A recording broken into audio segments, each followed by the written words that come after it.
ஒரு அல்லேலூயா சொல்லுவோம். சரி, கர்த்தர் நம்மளை ஒரே வசனத்தை கொண்டு இந்த மாதம் முழுவதும் நம்மளோடு பேசிக்கிட்டே இருக்கார். உபாகமம் 32:4 பார்க்காம சொல்லுங்கள். இங்கே இதை போர்டை பார்த்தா சொல்லுங்கள். அவர் கன்மலை, அவர் கிரியை உத்தமமானது, அவர் வழிகளெல்லாம் நியாயமானது, அவர் நியாயக்கேடே இல்லாத சத்தியமுள்ள தேவன், அவர் நீதியும் செம்மை. எத்தனை பேர் கவனிச்சிட்டிங்க? அல்லேலூயா. சரி, இது வரைக்கும் நம்ம பார்த்துருக்கோம் 3 வாரம். முதல் வாரம் அவர் கன்மலை. என்ன கன்மலை? அடிக்கப்பட்ட. எத்தனை கன்மலை இருக்குது, ஆனால் இயேசு அடிக்கப்பட்டு அங்கிருந்து நீரூற்று வந்தது. இயேசு கிறிஸ்து அடிக்கப்பட்டு சிலுவையில் அடிக்கப்பட்டு அவர் உடலிலிருந்து ரத்தம் நதியை போல வந்தது இல்லையா? அடிக்கப்பட்ட கன்மலை. ரெண்டாவது அவருடைய கிரியை எல்லாம் என்ன கிரியை செஞ்சார்? இந்த முழு மனுக்குலத்தின் பாவத்துக்கு பரிகாரம் என்கிற கிரியையை செய்து முடித்தார். அது முழு பாவத்தை 3 வகையாக பிரித்து, கண்களின் இச்சை, மாம்சத்தின் இச்சை, இந்த 3 வகையான பாவத்துக்கும் ஒரு பரிகாரத்தை பண்ணி நமக்கு அவருடைய கிரியை எல்லாம் உத்தமமாய் செய்து முடித்தார். 3வது போன வாரத்தில் பார்த்தோம், அவர் வழிகளெல்லாம் நியாயம். காரணம், அவர் நியாயக்கேடே செய்யாத சத்தியமுள்ள தேவன். அவர் என்னென்ன காரியத்திலே அவர் நியாயமாக நடந்து கொண்டார் என்று சில காரியங்களை பார்த்தோம். ஆதாம் பாவம் செஞ்சார். அவர் செஞ்ச பாவத்துக்கு ஏற்றபடி தண்டனை முழுமையாக கொடுக்காம அவர்கிட்டையும் ஒரு பாவத்திலையும் ஒரு நியாயம் இருக்குன்னு அறிந்து அதுக்கேற்றபடி அவங்கள திரும்ப வாழ வச்சார். சரிதானா? இதே போல் சுகமாக்குறது அவருடைய கடமை. 2 பேர் சுகம் கேட்டு வந்தாங்க. ஒருத்தனுக்கு கொடுத்தார், ஒருத்தனுக்கு கொடுக்கல. காரணம் அவன்கிட்ட என்ன இல்லை? விசுவாசம் இல்லை. அந்த விசுவாசத்தை உண்டாக்கி வச்சு அப்புறம் குணமாக்கினார். இப்படி கர்த்தர் ஒரு காரியத்தை நியாயமாக செய்கிற. அடித்தான், ஒருத்தன் தொட்டான், உடன்படிக்கை பற்றிய அடிச்சிட்டார். ஏன் அடித்தார்? அவன் பிரமாணங்களை நியாயமில்லாமல் இப்படி அடிச்சிட்டாரே மாதிரி தெரிஞ்சு. அவர் அதுலேயும் எப்படிப்பட்டவர்? நியாயமாய் செயல்படுகிற நியாயமுள்ள சத்தியமுள்ள தேவன். நிறைய பார்த்தோம், எல்லாத்தையும் சுருக்கமாக சொல்லிட்டேன். இன்றைக்கி என்ன பார்க்க போகிறோம்? அவர் நீதியும் செம்மையுமானவர். அவரிடத்தில் என்ன உண்டு? நீதி உண்டு. நீதியும் செம்மையுமானவர். நம்முடைய தேவன் நீதியான. ஜெபம் பண்ணோமா? பண்ணிட்டோமா? எல்லோரும் இந்த வசனத்துக்காக ஜெபம் பண்ணி தியானிப்போம். நல்ல பிதாவே, கிருபையுள்ள தேவனே, இந்த வசனத்தை நாங்கள் தியானிக்க போகிறோம். ஒரு பரிசுத்த பிரசனம் எங்களோடு இருப்பதா. ஆவியானவர் எங்களுக்குள்ளே வந்து எங்களை சகல சத்தியத்துக்குள்ளே நடத்த ஜெபிக்கிறோம். ஒருவரும் அந்த வண்ணமாய் போகாமல் விடுதலையோடு ஆசீர்வாதத்தோடு செல்ல உதவி செய்யுங்க. இயேசுவின் நாமத்தில் பிதாவே, ஆமென். அல்லேலூயா. நம்முடைய தேவன், நம்முடைய இரட்சகர், நம்முடைய ஏசப்பாவிட்ட ஒரு ஸ்பெஷாலிட்டி, நீதி உள்ள தேவன். ஆங்கிலத்தில் சொல்லும்போது ஜஸ்டிஸ். என்னது? ஜஸ்டிஸ், நீதி உள்ள தேவன். அப்புறம் செம்மையானவர் என்பதற்கு, செம்மையானவர் என்பது அதாவது riches, right, correct, right tick பண்ணுறோம்ல, ரைட், செம்மையாக இருக்குது, கரெக்டாக இருக்குது. இதுபோல் அவர் ஒன்று ஜஸ்டிஸ், நீதியாக இருக்கிறார், இன்னொன்று செம்மையாக சரியாக இருக்கார், கரெக்டாக இருக்கார்.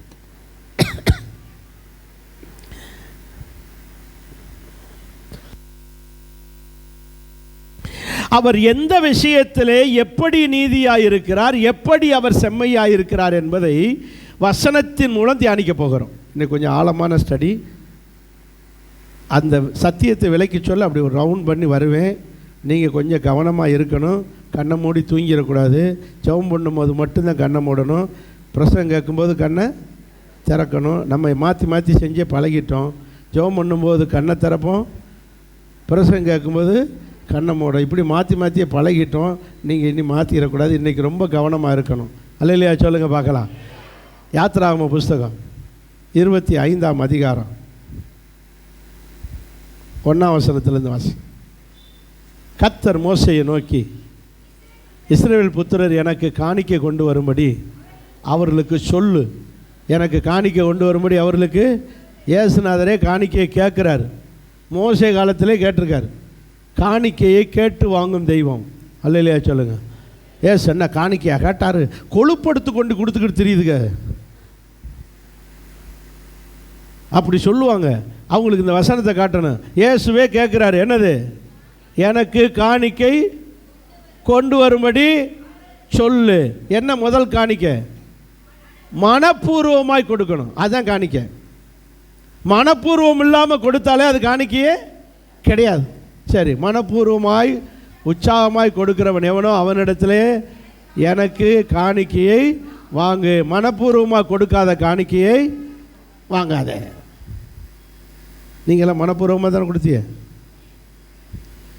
10 ரூபாயாக இருந்தாலும் மனப்பூர்வமாக இந்தாங்க ஏசப்பா ஒரு டீ குடிச்சுக்கங்க. என்ன சிரிக்கிறீங்க? கொடுக்கறத எப்படி கொடுக்கணும்? மனப்பூர்வமாக கொடுத்துக்கணும். என்னென்ன காணிக்கை? 16 வகை காணிக்கை எடுக்கிறார் பாருங்க. நம்பர் 1, நீங்கள் அவர்களிடத்தில் வாங்க வேண்டிய காணிக்கைகள். நம்பர் 1, பொன்னு, வெள்ளி, வெங்கலம். இது எல்லாமே மெட்டல், உலோகங்கள், மெட்டல் ஐட்டம். 3 மெட்டல். எத்தனையோ உலோகம் இருக்குது, ஆனால் இது 3 தான் கேட்குறாரு. என்னென்ன? பொன், வெள்ளி, வெங்கலம். நெக்ஸ்ட்டு நூல், இளநீல நூல், ரத்தாம்பர நூல், சிவப்பு நூல், பஞ்சு நூல். என்னது? நூல். எத்தனை நூல்? எத்தனை வகை நூல்? 4 வகை நூல். 7 ஆச்சா? அடுத்து மயிறு. என்ன மயிறு? வெள்ளாட்ட மயிறு. 8வது காணிக்கை. அடுத்து 9 தோல். அடுத்து என்னது? தோலை உரிக்கிறேன் பாரு, தோல். சிவப்பு நீர் ஆட்டுக்கடா தோல். அடுத்து தகசு தோல். இது 8 2 10. அடுத்த காணிக்க மரம். என்ன மரம்? சித்தி மரம். 11. அடுத்த காணிக்க எண்ணெய். என்னென்ன? விளக்கெண்ணெய், அபிஷேக தைலமாகிய பரிமள தைலங்களும் தூப வர்க்கங்களும். 13. 14. அடுத்தது மாறுபகத்தில் பதிக்கிறதுக்கு கோமேதக கற்கள். 15. அடுத்து ரத்தினங்களும். 16. போதுமா? இப்படி 16 வகை காணிக்கை. 16 வகை காணிக்கை. எது செய்கிறதுக்கு? 7 வகையான ஆலய பொருட்களை செய்வதற்கு. சொல்லுங்க. ஆலயத்துக்குரிய 7 வகை. பலிபீடம், தூப பீடம், குத்து விளக்கு, சமூகத்தப்ப மேஜை, இதெல்லாம் செய்கிறதுக்கு மொத்தம் எத்தனை செய்யணும்? 7 செய்யணும். 7 செய்கிறதுக்கு 16 வகை காணிக்கை தேவை. ஆமேன், அல்லேலூயா. சரி, இப்போது எல்லாத்தையும் நான் உங்களுக்கு தியானிக்க போகிறதில்ல. நம்ம ஏசப்பா நீதி உள்ளவரும் செம்மையானவருக்கு ஏற்றது. முதல்ல இருக்கிற 3 மெட்டலை மட்டும் தியானிக்க போகிறோம். 3 உலோகங்கள். எது? பொன்னு, வெள்ளி, வெங்கலம். இது 3ஐயும் ஏன் கர்த்தர் கேட்டார்? எவ்வளவு வைரம் இருக்குது, வைடூரியம் இருக்குது, இது வேறு என்ன இருக்குது, பிளாட்டினம் இருக்குது, எத்தனையோ வகை இருக்கு இல்லையா? இது 3ஐயும் ஏன் கேட்டார்? இது 3 இன்னைக்கு வர முக்கியப்படுத்தப்படுது. ஒரு போட்டி வைக்கிறாங்க, ஒலிம்பிக்கில் போட்டி நடக்குது. என்னென்ன மெடல் கொடுக்குறாங்க? கோல்டு. ஃபஸ்ட்டு ப்ரைஸ் வந்தவங்களுக்கு gold, second prize silver, third prize brass, வெங்கலம். இதுதான் இன்றைக்கி வர ப்ரைஸ் கொடுத்துக்கிட்டு இருக்கு. தங்கம், வெள்ளி, வெங்கலம். ஏன் இந்த 3 ப்ரைஸும் கொடுக்கு? இந்த 3க்குள்ளும் கர்த்தர் நீதி உள்ளவர், செம்மையானவர் என்ற அர்த்தம் அடங்கி இருக்கிறது. இந்த 3 மெட்டலுக்குள்ளும் நம்முடைய தேவன் நீதி உள்ளவர், அவர் செம்மையானவர் என்ற அர்த்தத்தை இது 3 மெட்டலும் நிரூபிக்க போகுது. பார்ப்போமா? முதல்ல கோல்டு, தங்கம், வெள்ளி, பொண்ணு. என்னது? இந்த பொண்ணுனாலே புரிஞ்சுக்கிறணும், பைபிளில் பூரா பொண்ணுன்னு எழுதியிருக்கோம். நம்ம தான் நம்ம தமிழில் ஒரு பேர் வச்சுருக்கோம், தங்கம். தங்கம், தங்கம்ன்ற பேர் நம்ம தமிழ் பேர். ஆனால் பைபிள் பேர் பொண்ணு. பைபிளில் தங்கம்ன்ற வார்த்தை இருக்காது. என்ன பேர் தான் இருக்கும்? பொண்ணுன்னு தான் இருக்கும். இது இவ்வளவு நாளே தெரியாமல் போச்சு. இப்படி தான் சர்ச் பைபிள் ஸ்டடிக்கு இது ஆராதனைக்கு வந்தால் நிறைய தெரிஞ்சுக்கிறீங்க. அல்லையா சொல்லுங்கள். ஒன்றும் அல்லையா வராது, இன்றைக்கி ஒரு மாதிரியாத்தான் போகும். அல்லேலூயா. அப்போது பொன், கோல்டு. ஜனங்களை இந்த பொன்னை காணிக்கையாக கொண்டு வர சொல்லி அதை உருக்கி உருக்கி உருக்கி பசும்பொன்னாக்குனார். பசும்பொன்னாக்கின பிறகுதான் யூஸ் பண்ண ஆரம்பித்தார். அப்படித்தான் தெரியுது ஒரு மாதிரியா. பொன்னை அப்படியே பயன்படுத்துகிறவர் அல்ல நம்முடைய தேவன். பொன்னை எதாக்குகிறார்? பசும்பொன்னாக்குவார். சரி, இது ஒரு பக்கம் இருக்கு. நான் மெயினுக்கு வரேன். இந்த பொன் என்றால் அர்த்தம் என்ன? பொன் என்பது கர்த்தர் நீதியுள்ளவர் என்று சொல்லுகிறது. கர்த்தர் எப்படிப்பட்டவர்? நீதியுள்ளவர். வெள்ளி என்பது கிரயப் பொருளாக இருக்கிறார். என்னது வெள்ளி என்பது? எது சொல்லுங்க? மீட்கும் பொருள். சொல்லுங்க, மீட்கும் பொருளாய் காட்டுகிறது வெள்ளி என்பது. வெண்கலம் என்பது நியாய தீர்ப்பை அடையாளமாய் காட்டுகிறது. சொல்லுங்க, வெள்ளி. பொன் என்பது நீதியை அடையாளப்படுத்துகிறது. தேவன். வெள்ளி என்பது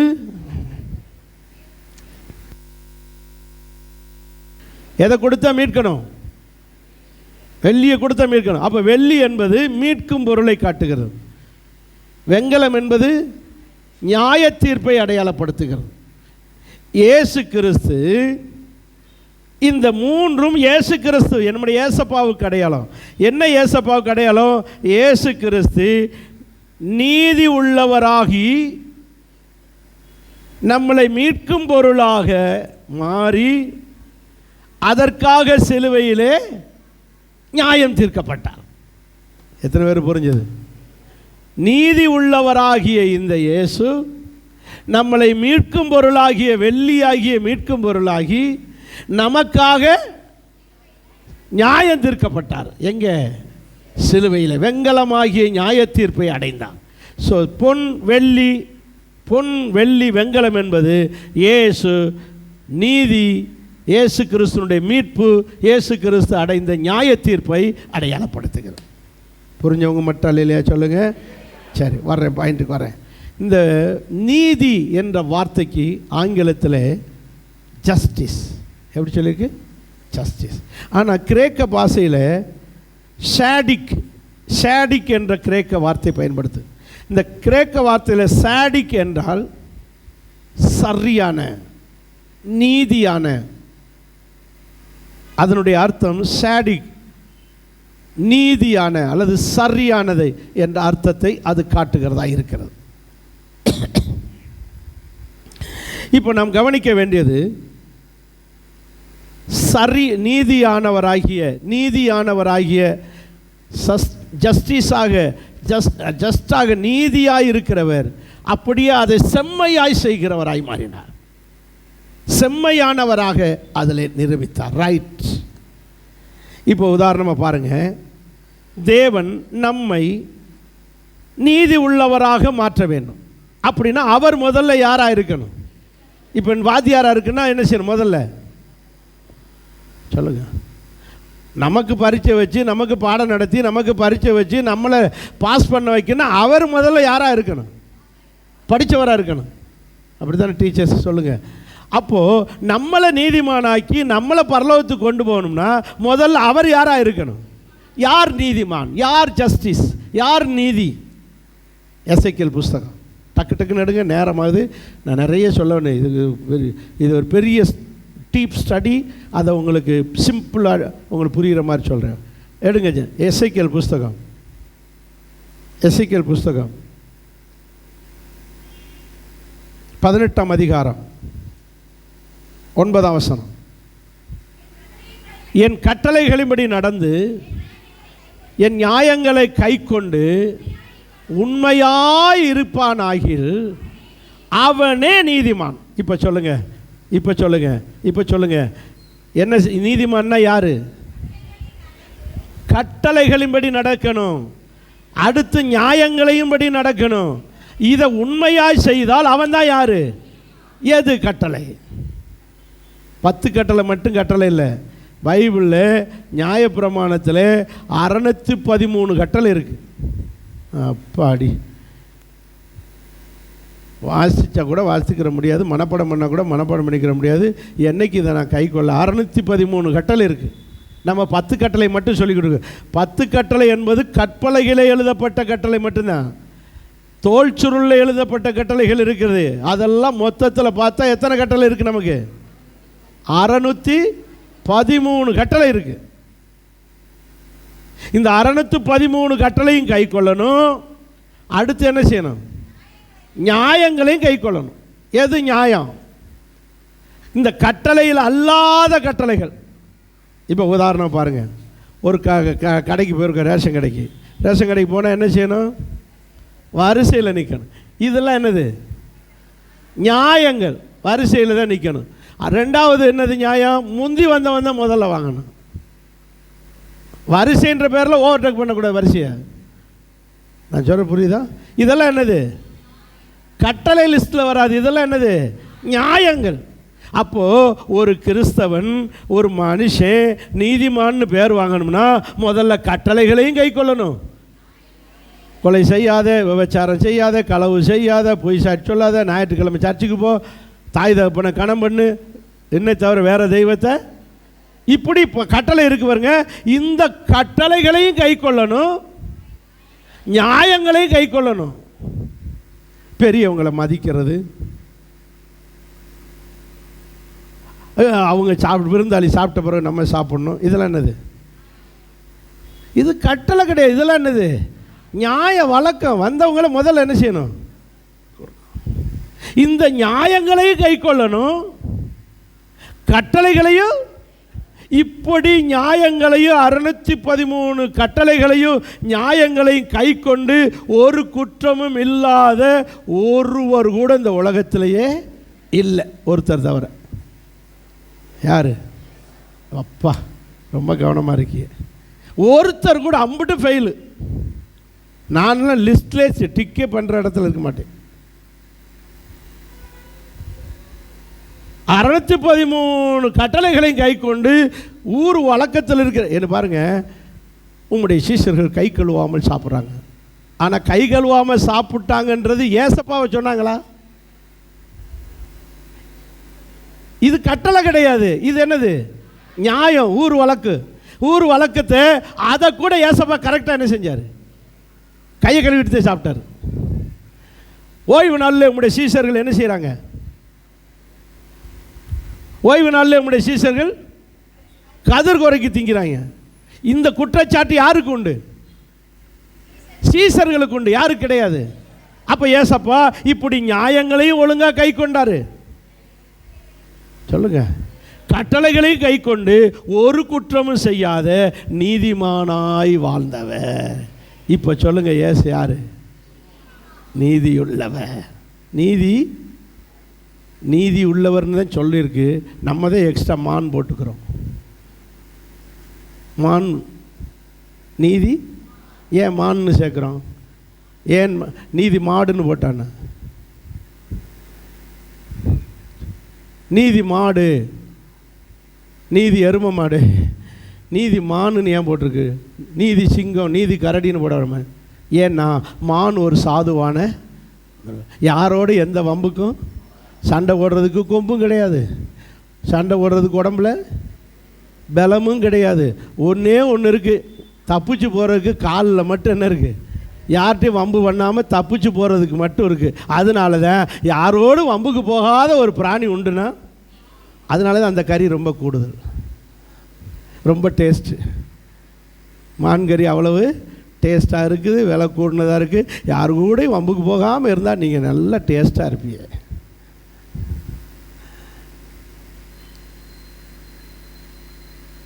மான். அதனால தான் நீதியாய் உள்ளவர்களை யாரோட சேர்க்குது? மானோட. நீதி. இப்போ சொல்லுங்க, ஏசப்பாவை நீதிமான் என்று சொல்லுகிறான் பிளாத்து. ஏசப்பா எப்படி சொல்கிறான்? வாசிப்போம் அந்த வசனத்தை வாசிங்க. கொஞ்சம் பைபிளை பிரட்டினாத்த இன்ட்ரெஸ்டாக இருப்பீங்க. வாசிங்க. யோவான் சுவிசேஷம் 18ஆம் அதிகாரம் 46ஆம் இது இல்லை லூக்கா சுவிசேஷம் அதே யோவான் 18ஆம் அதிகாரம் 38ஆம் வசனத்தை பாருங்கள்.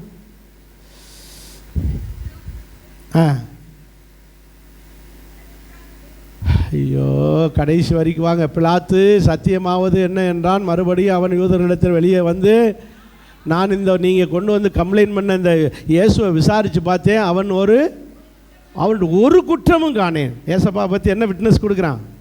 ஒரு குற்றமும் இல்லை. அப்போ யார் அவர்? நீதிமான். வாசிங்க லூக்காஸ் மத்தேயு சுவிசேஷம் 27:24. அதே பிலாத்து சொல்கிறான் பாருங்க.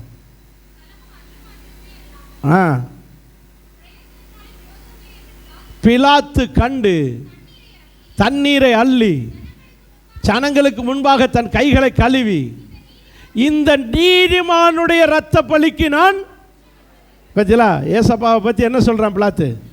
நீதிமான், குற்றமற்றவன். இப்போ சொல்லுங்க, அவர் நீதியுள்ளவர்.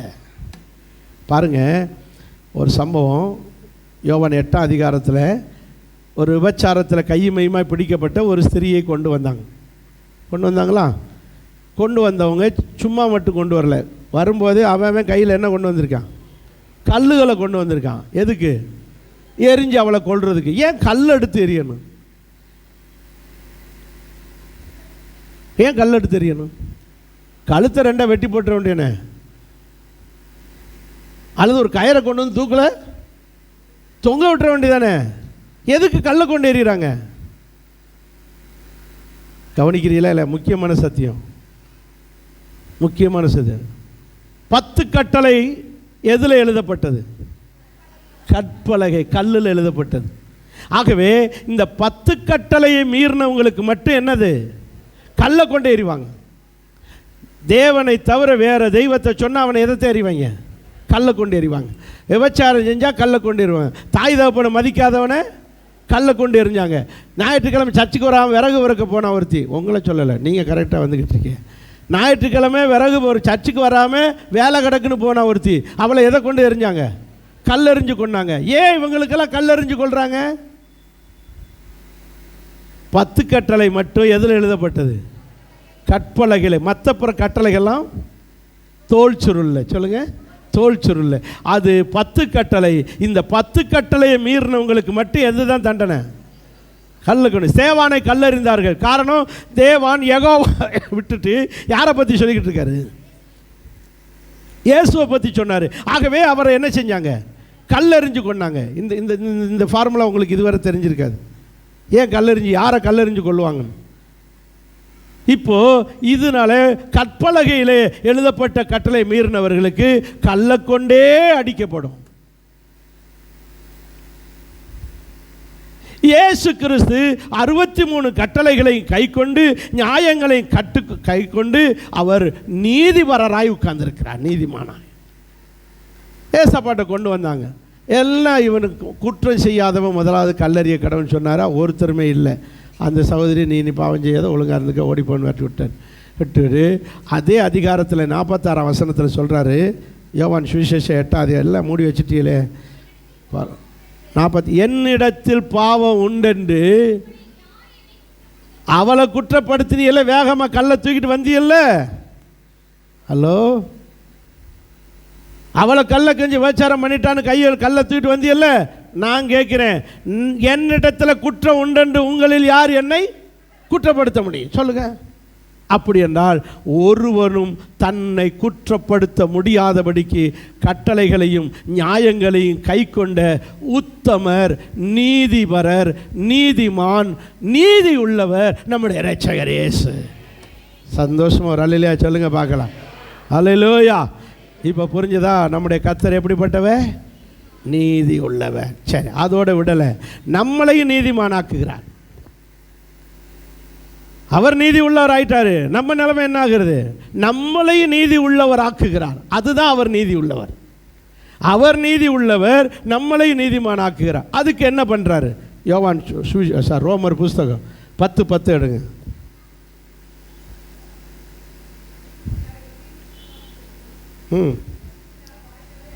சொல்லுங்க. மறுபடி வாசிங்க.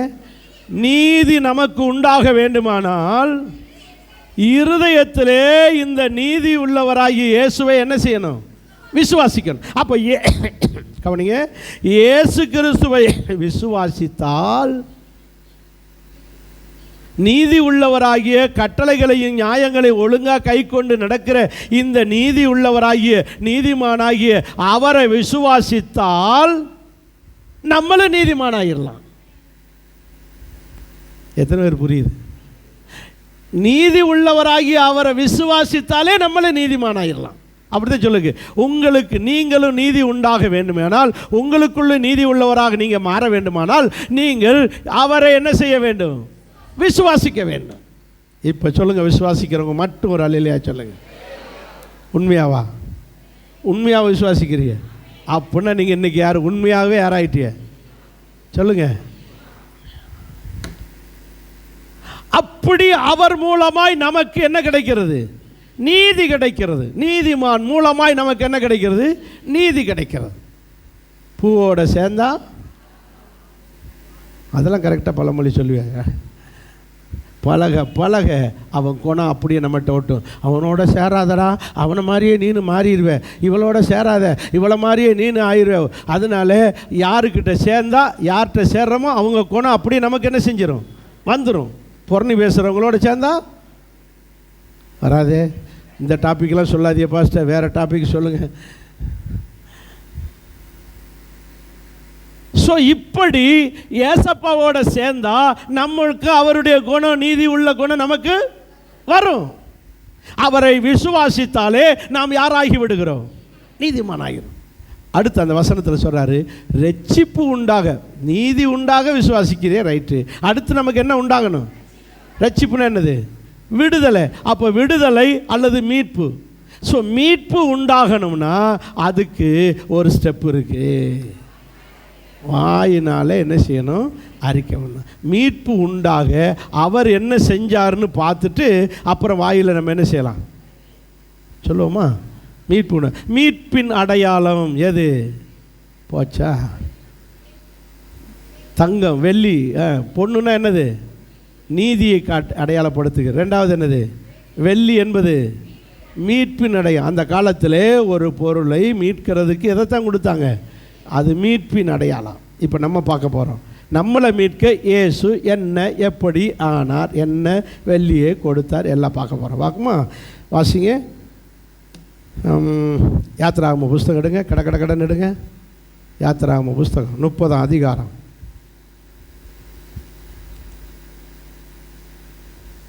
12ஆம் வசனம்.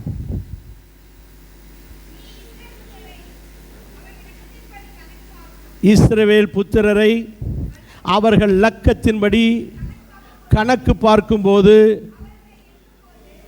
அவர்களை எண்ணும்போது அவர்களுக்குள்ளே ஒரு வாதையும் உண்டாகாதபடிக்கு அவர்களில் ஒவ்வொருவனும் எண்ணப்படும்போது தன் ஆத்துமாவுக்காக மீட்கும் பொருளை கொடுக்க வேண்டும்.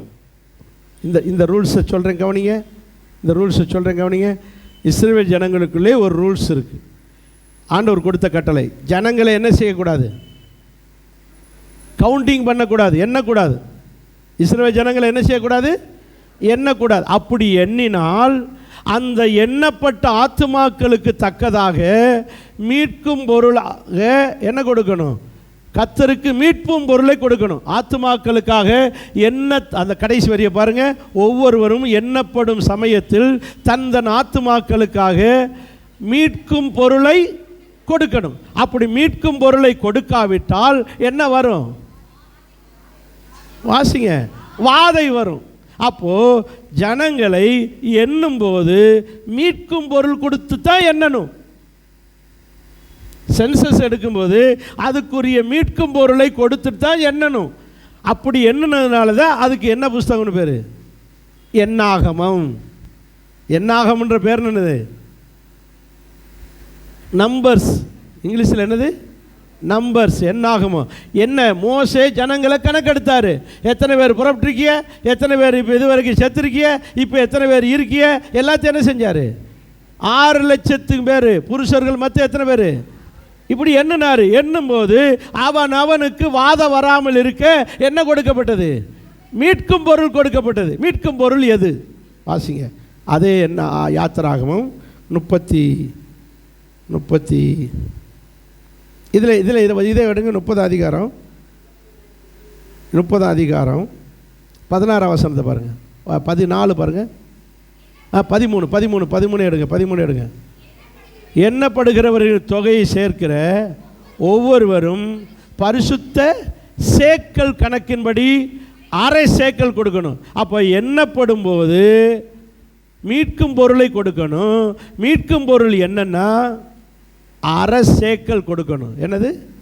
அரை சேக்கல் கொடுக்கணும். அரை சேக்கல் எது? பொன்னா, வெள்ளியா, வெங்கலமா, எதை கொடுக்கணும்? வாசிங்க. என்ன கொடு? அரை சேக்கல் கொடுக்கணும். அரை சேக்கல் எது? 38 அதிகாரம் 25 வசனம். அதே யாத்திராகமும் 38:25. எண்ணப்பட்டவர்கள் கொடுத்த வெள்ளி, எண்ணப்பட்டவர்கள் என்ன கொடுத்தார்கள்? அப்ப அரை சேக்கல் வெள்ளியை பரிசுத்த ஸ்தலத்தின் சேக்கலின்படியே. அப்போ அரை சேக்கல் வெள்ளியை கொடுக்கணும். நல்லா கவனிக்கிறீங்களா?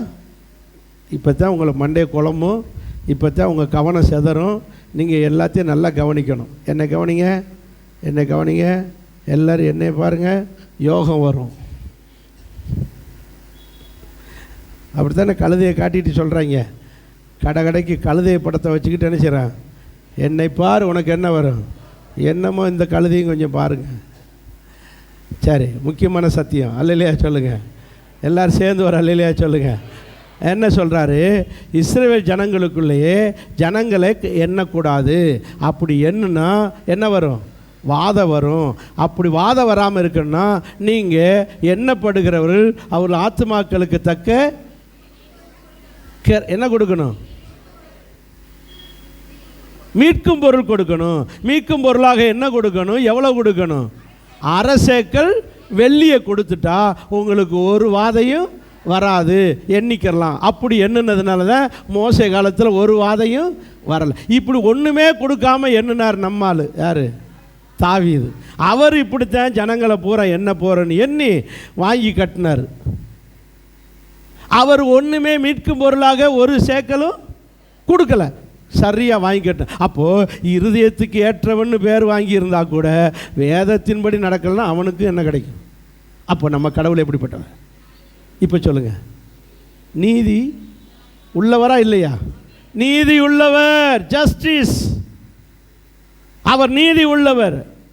இதை விட நீதி உள்ளவர் என்ன தெரியுமா? தாவீது பெரிய அக்கிரமக்காரர். என்ன?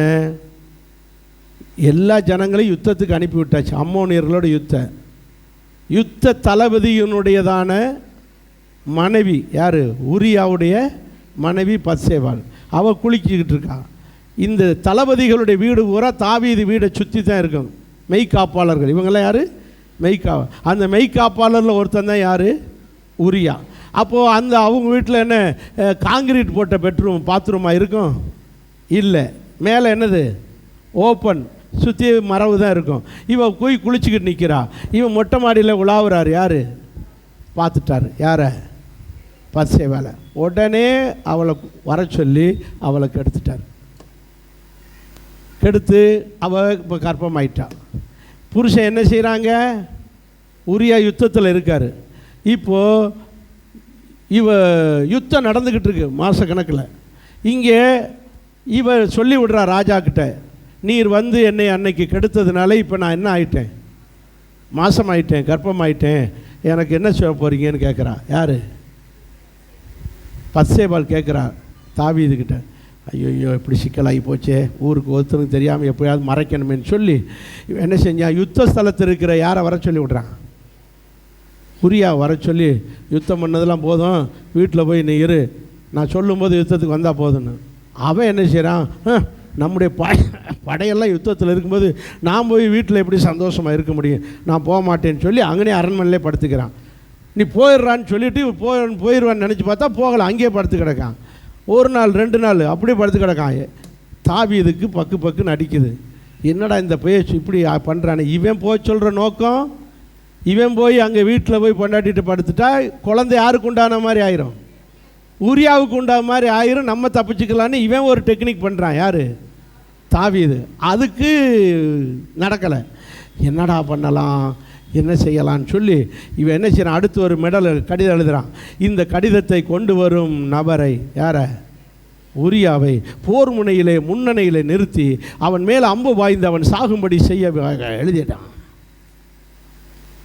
இந்த மெடலை கொண்டு, இந்த லெட்டரை கொண்டுக்கிட்டு இவனே போகிறான். இவனுக்கு சாவை இவன் தான் சுமந்துக்கிட்டு போகிறான். யார்? ஊரியா. கொண்டு போய் அங்கே தளபதியாக இருக்கிற யோவாப்பிட்ட கொடுத்த போது யோவா படித்து பார்த்துட்டு, மாப்பிள்ளை நீ தானா, நில்லு, சண்டையை முதல்ல நில்லு அப்படின்னு சொல்லி நிப்பாட்டி யுத்தத்தில் முன்னாடியில் நிப்பாட்டி வச்சு அம்மோனியருடைய அம்பு பூரா யார் மேலே பாஞ்சு? ஊரியா மேலே பாஞ்சு அங்கே செத்து போயிடான். அப்பா, பிரச்சனை ஓஞ்சதுரா. யார் நினைக்கிறான்? ஊர் உலகத்துக்கே தாவீது செஞ்ச தப்பு ஒருத்தருக்குமே தெரியாது, ஒருத்தருக்கும் தெரியாது அப்படின்னு இவன் நினைச்சான். யாருக்கு மட்டும் தெரியும்? இந்த பாவத்தை கூட கடவுள் என்ன செஞ்சார்? தாவீது நம்ம ஆளு தானே, நம்ம இருதயத்துக்கு ஏற்றவன் தானேன்னு அட்ஜஸ்ட் பண்ணாமல் அவன் பாவத்தையும் எங்கே கொண்டு வந்தார்? வெளி உலகத்துக்கு கொண்டு வந்து அதுக்குன்னு நாத்தான் தீர்க்கதரிசி அனுப்பி அவன் பாகத்தை வெளியே கொண்டு வர வச்சு அப்படி தண்டிக்கிற. இப்போ சொல்லுங்கள், ஏசு யார்? இப்போ நம்ம அப்பா யார்? சொல்லுங்கள். இப்போ புரியுதா ஏசு யாருன்னு? எப்படிப்பட்டவர்? நீதி உள்ளவர். அவர் நீதி உள்ளவர். அதையும் வெளியே கொண்டு வந்து நீதி உள்ளவர்னு ப்ரூவ் பண்ணிட்டார். யார்? இப்போ வாங்க, இப்போ கவுண்டிங் பண்ணாதுக்கு எப்படி நீதி உள்ளவராக இருந்தாரோ அதுபோல் மற்ற பாவம், இதுபோல் எல்லா விஷயத்திலும் கர்த்தர் யார்? நீதி உள்ள. இப்போ நீதி உள்ளவராகிய அவர் நம்மளை மீட்கும் பொருளாக எவ்வளவு இது கொடுக்கணும்? அரை சேக்கல் வெள்ளியை கொடுக்கணும். சரி, இப்போ நம்ம ஒரு முக்கியமான காரியத்துக்கு வர்றோம். வாசிங்க லேவியராகம புஸ்தகம். யாருக்கு எவ்வளவு கொடுக்கணும்னு சொல்லியிருப்போம், லிஸ்ட்டு கொடுத்துருக்காரு. வாசிங்க லேவியராகமம் 5ஆம் அதிகாரம்.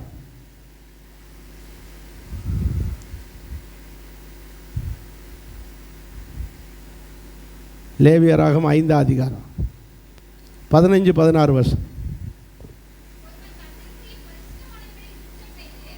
எப்படி?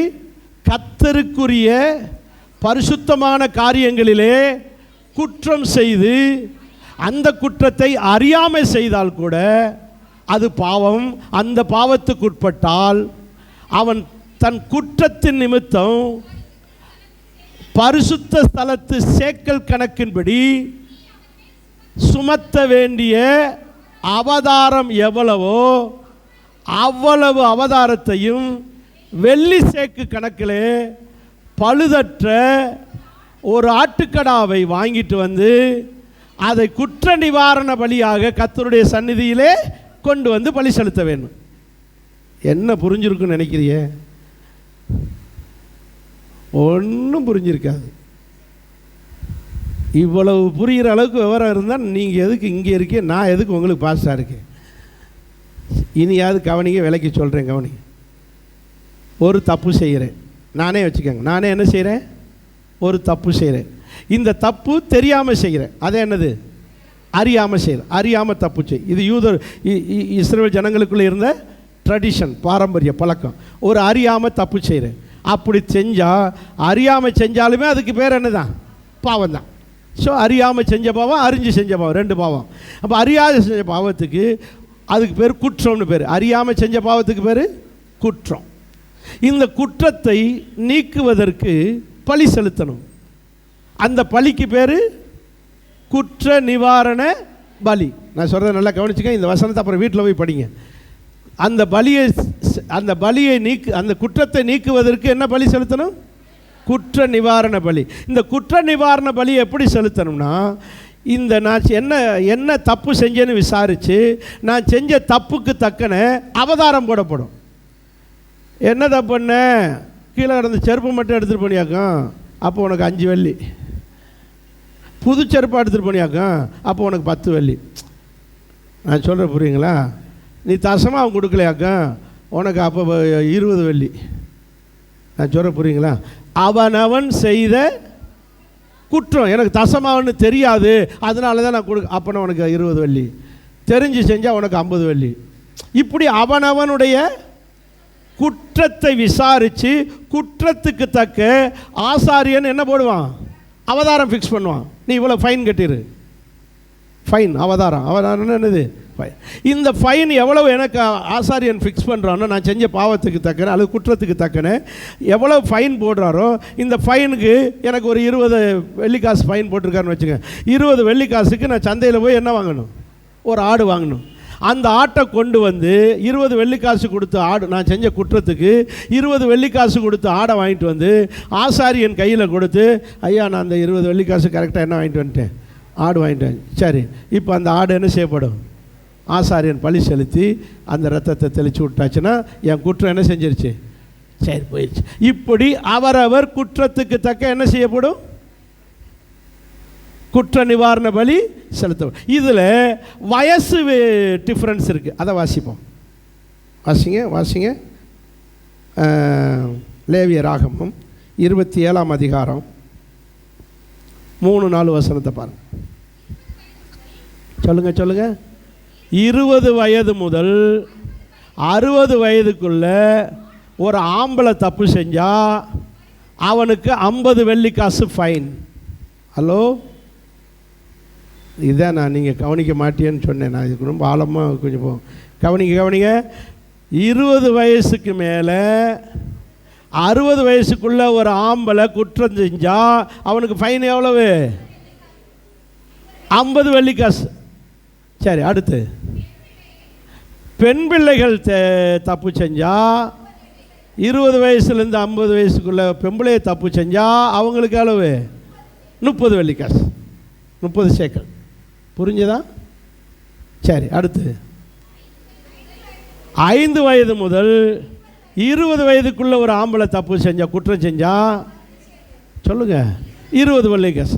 இப்போ யோசேப்பு ஒரு குற்றம் செஞ்சார். அவருக்கு என்னது? எவ்வளோ வெள்ளிக்காசு?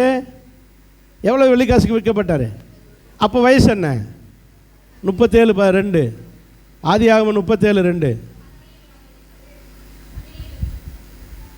ஆதியாகமம் 37:2. யோசேப்பு 17 வயதான போது அவன் மேல் குற்றம் சாட்டப்பட்டு அவனை எவ்வளோ வெள்ளிக்காசுக்கு விற்றாங்க? சொல்லுங்க, 20 வெள்ளிக்காசு.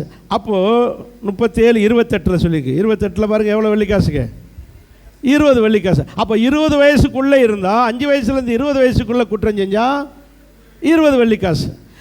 20 வயசுலேருந்து 60 வயசுக்குள்ளே குற்றம் செஞ்சால் 50 வெள்ளிக்காசு.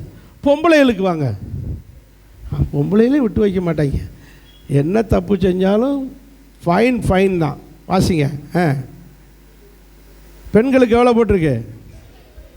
வாசிங்க. 27 அதிகாரம் 4 வசனம். பெண் பிள்ளைகளுக்கு 30 சேக்கல், 30 சேக்கல் வெள்ளிக்காசு. என்ன செய்யுது? சேக்கல்ன்றது எடை, வெள்ளின்றது கவுண்டிங். சரிதானா? கவனிச்சுங்க. எல்லாம் சேர்ந்து ஒரு அல்லையா சொல்லுங்க. இவ்வளோதான் அல்லையா தெரியும். நான் இப்போ முதல்ல சொல்லிட்டேன் பற்றியெல்லாம். இன்றைக்கி ஒரு மாதிரி மயக்கம், ஒரு ஆள் கொட்டாய் விடுறாங்க. எனக்கே பயமாக இருக்குது, உள்ளே நான் போயிடுவேணுன்னு. கவனிச்சுக்கங்க. ஒரு அல்லையா சொல்லுங்கள். சரி, பொம்பளைகளுக்கெல்லாம் எவ்வளவு? பெரியவங்களாலாம் சின்ன பொம்பளைகளுக்கு எவ்வளவு ஃபைனு? அவங்க குற்றம் செஞ்சா. சரி, இப்போது நம்ம புதிய ஏற்பாட்டுக்கு வருவோம். நீங்களும் நானும் யார் தான்? கிறிஸ்துவுக்குள்ளே ஆண் என்றும் இல்லை. முக்கியமான சத்தியத்துக்கு வர எல்லாம் கவனமாக இருங்க. ஒரு அல்லையா சொல்லுங்கள். கிறிஸ்துவுக்குள்ளே நம்மளாம் யார்? ஆண் என்றும் இல்லை, பெண் என்றும் இல்லை. ஆனால் நம்மளை எல்லாரையும் பெண்கள் லிஸ்ட்டில் தான் மொத்தத்தில் சேர்த்துருக்கு புதிய ஏற்பாட்டு. ஏன் தெரியுமா? ஏசு யார்? மணவாளன். நம்மெல்லாம் யார்? இப்போ சொல்லுங்கள், நம்மெல்லாம் யார்? பெண்கள் லிஸ்ட்டில் வர்றோம். அப்போ நமக்கு ஃபைன் எவ்வளவு? நம்மெல்லாம் யார்? பெண்களாகிடுறோம், மணவாட்டி ஆகிடுறோம். ஆண்களாக இருந்தாலுமே புதிய ஏற்பாடு நம்மளாம் யாராக இருக்கிறோம்? மணவாட்டி. பெண்கள் லிஸ்ட்டில் வரும். பெண்கள் குற்றம் செஞ்சால் எவ்வளோ ஃபைனு? 30 வெள்ளிக்காசு. வாசுங்க. ஏசப்பாவுக்கு எவ்வளோ ஃபைன் போட்டாங்க? மணவாளனுக்கு நம்மளை மீட்க, மணவாட்டியை மீட்க எவ்வளோ போட்டாங்க? மத்தேயு சுவிசேஷம் 27 அதிகாரம் 9 வசனம். ஒரு முக்கியமான வசனம் எடுங்க. இஸ்ரவேல் புத்திரரால் மதிக்கப்பட்டவருக்கு ஏசப்பாவுக்கு கிரயமாகிய 30 வெள்ளிக்காசு. இஸ்ரவேலர்களுக்குள்ளே மதிக்கப்பட்ட நம்முடைய இரட்சகராகி இயேசு கிறிஸ்து தன்னுடைய மணவாட்டி செய்த தப்பிதத்துக்கு அவர் தம்மை 30 வெள்ளிக்காசு கொடுத்து. எப்படி கொடுத்து? சொல்லுங்க, அடமானம் கிடையாது. என்னது? கிரயம். நம்மளை கிரயம் கொடுத்தாரு நம்ம செய்த தப்பு. இது அந்த வார்த்தையை பாருங்க, என்னது? கிரயம், ஃபைன், அவதாரம். 30 வெள்ளிக்காசை கிரயம் கொடுத்து நமக்காக ஏசு. அது கரெக்டாக பாருங்க, யார் மனவாட்டிக்கு எவ்வளோ போட்டிருக்கு? 30 வெள்ளிக்காசு. நமக்கு 30 வெள்ளிக்காசு கொடுத்து கிரயமாக நம்மளை மீட்டுக்கொண்டார். சரி, இப்போ இயேசு 30 வெள்ளிக்காசு கொடுத்து வாங்கப்பட்டார். அவர் யார்? இப்போ இந்த காசை வச்சு என்ன வாங்கணும்? அவதாரம் ஃபிக்ஸ் பண்ண பிறகு, இவ்வளோ வெள்ளிக்காசு ஃபிக்ஸ் பண்ண பிறகு அதை கொண்டு வச்சு என்ன வாங்கணும்? ஆடு வாங்கணும். என்ன ஆடு? இயேசு, தேவ ஆடு.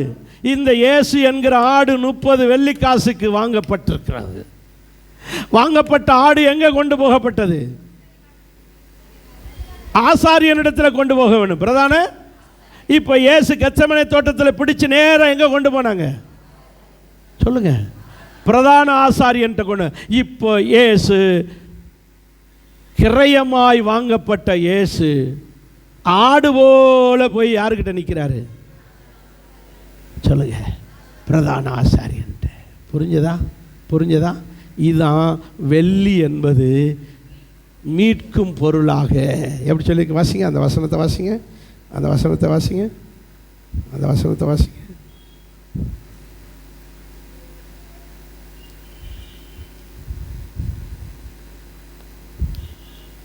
பதினாறாம் வசனமா?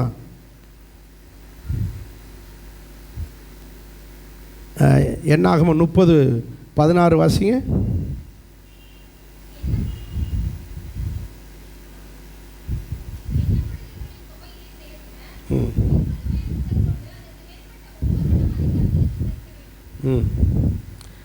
இல்லை இல்லை, மத்தேயு 20:28 பாருங்க.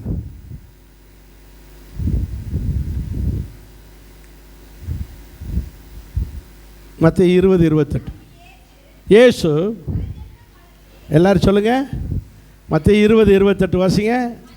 மனுஷகுமாரன் ஊழியம் கொள்ளும்படி வராமல் ஊழியம் செய்யவும். இப்போ சொல்லுங்க, என்ன பொருள் அவர்? என்ன பொருள் அவர்? நம்மை மீட்கும் பொருளாக ஜீவனை. பாருங்க, இயேசு 30 வெள்ளிக்காசுக்கு நம்மளை யாராக மாற்றியிருக்கார்? மீட்கும் பொருளான ஒரு ஆடாக வந்து நிற்கிறார். பிலாத்து பிரதான ஆசாரியனுக்கு முன்பாக யாராக நிற்கிறார்? எத்தனை பேர் புரிஞ்சது? எத்தனை பேர் புரிஞ்சது? இப்போ சொல்லுங்கள், நீதியுள்ளவராகிய பொன்னாகிய நீதி உள்ளவர் வெள்ளியாகிய மீட்கும் பொருளாக நமக்காக வந்து, எவ்வளோ வெள்ளிக்காசு எல்லாம் படித்து முடிச்சாச்சு.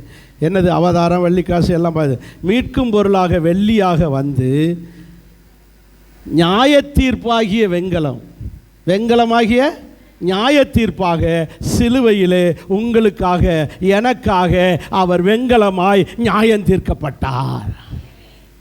ஆமேன். இதுவே இதனால தான் ஆசரிப்பு கூடாரத்துக்கு பொன்னு, வெள்ளி, வெண்கலம், இது 3 மட்டும் கொண்டு வர சொன்னார். இப்போ இந்த வெண்கலத்தை அதாவது வெண்கலமாகிய நியாய தீர்ப்பை அவர் அடைந்ததினாலே, அவர் அடைந்து நம்மளுக்கு மீட்கிறவராக இருப்பதனால் இந்த காரியத்தில், இந்த பணியிலே அவர் நீதி உள்ளவரும், ரைட்டு, கரெக்டாக பலியாகி, கரெக்டாக 30 வெள்ளிக்காசுக்கு கிரயமாக்கப்பட்டு பலியாகி அந்த காரியத்தை செம்மையாய் செய்து அந்த நியாய தீர்ப்பை அடைந்து நமக்காக அவர் இன்னைக்கு உயிர் தெழுந்து அவர் நமக்காக உட்கார்ந்து கொண்டிருக்கிறாரே, அவர்தான் நீதி உள்ளவரும் செம்மையானவருமாயிருக்கிறார். இந்த ரைட் மீட்பர், சரியான மீட்பராக இருக்கிறார். ஒரு சைடில் நீதி உள்ளவர், இன்னொரு சைடில் நம்மளை மீட்கிற விஷயத்தில் செம்மையானவராக இருக்கிறார். மீட்கின் திட்டத்தை நிறைவேற்றுகிற காரியத்தில் அவர் செம்மையானவராய். இப்போ சொல்லுங்க, அவர் நீதியுள்ளவரும் செம்மையான. இப்படி ஒரு பிளான் பண்ணி கரெக்டாக நம்மளை மீட்கிற காரியத்தை செய்தாரே, நம்ம வீட்டில் நடக்கிற சின்ன சின்ன காரியத்தை சரியாக செய்ய மாட்டாரா? அப்பப்போ பிசாசு கொண்டு வருகிற பிரச்சனையை தீர்க்க மாட்டாரா? ஏன் நீங்கள் சோர்ந்து போக வேண்டும்? கர்த்தர் சரியாய் செய்ய போகிறார். எல்லாரும் எழுந்திருப்போமாக.